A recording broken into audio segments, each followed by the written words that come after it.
Sir, ஆர்சிஎம்சியில் old RCMC to new RCMC transmission பாசிபிளா sir? Naturally it is possible. இப்போ 1/4/2022 அப்புறம் இஆர்சிஎம்சி தான் டிஜிட்டல் மோட்ல தான் இஷ்யூ பண்றாங்க. சில கவுன்சில்ஸ் வந்து அப்பேடா எம்படா மாதிரியான ஃபெடரேஷன் என்ன பண்றாங்கன்னா 5 years வேலிடிட்டி கொடுக்குறாங்க. நம்ம வந்து 22 மார்ச்சில் ஒரு 5 years வேலிடிட்டியில எம்படாலேயோ இல்லை அப்படாலேயோ ஒரு சர்டிஃபிகேட் வாங்கி இப்போ கணக்கு பண்ணீங்கன்னா கூட இன்னும் அந்த 5 years வேலிடிட்டி இருக்கு. ஆனால் மேனுவல் சர்டிஃபிகேட்டாக தான் இருக்கும். அப்படி இருக்கிற பட்சத்தில் சப்போஸ் உங்களுக்கு இந்த இன்டர்வீனிங் பீரியட்ல எக்ஸ்போர்ட்ஸ் இல்லை, அதனால உங்களுக்கு இந்த டிஜிட்டல் புரிதல் இல்லாமல் இருந்திருக்கலாம்.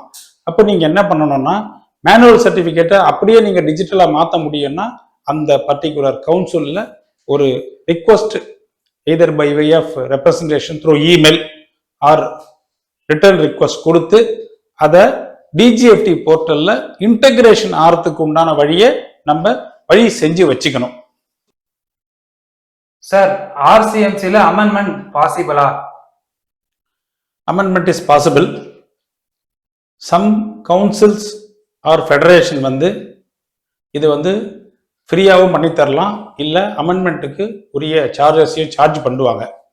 அமெண்ட்மெண்ட்டு எந்த மாதிரி சினோரியால வரும் பார்த்தீங்கன்னா, என்டிட்டி சேஞ்ச் ஏதாவது இருந்திருக்கலாம், இல்லை கம்பெனி வந்து ஒரு நியூ பிரான்ச் இன்க்ளூட் பண்ண ட்ரை பண்ணலாம், இல்லாட்டி டைரக்டர்ஸ் நேம்ல ஏதாவது சேஞ்சஸ் இருக்கலாம், கஸ்டம்ஸ் டேரிஃப் ஹெட்டிங் ஹெச்எஸ்என் எக்ஸ்போர்ட்ஸ்லேயோ புதுசாக ஒன்று இன்க்ளூட் பண்ண ட்ரை பண்ணியிருக்கலாம், இல்லை எக்ஸிஸ்டிங் ப்ராடக்ட்ஸை ரிமூவ் பண்ணுறதுக்கு உண்டான வாய்ப்பு வரலாம்.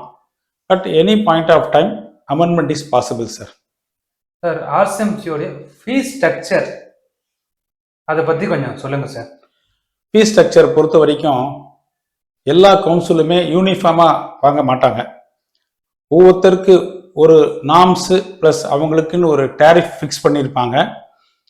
அந்த பேசிஸில் தான் அவங்க சார்ஜ் பண்ணுவாங்க. எல்லாருக்குமே ஒரே ஃபீஸ் ஸ்ட்ரக்சராக இருக்காது.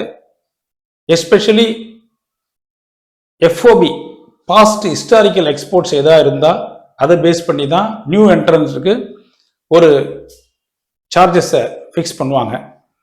But compare to large industries, large turn over எக்ஸ்போர்ட்டர்ஸை பார்க்கும்போது எம்எஸ்எம்இ கேட்டகரியை பொறுத்த வரைக்கும் ஒரு ஃபீஸ் ஸ்ட்ரக்சரில் எப்போவுமே கொஞ்சம் கன்செஷன் கிடைக்கும். எப்போவுமே அந்த ஒரு டேரிஃபில் வந்து டிஃபரன்ஸ் இருக்க தான் செய்யும்.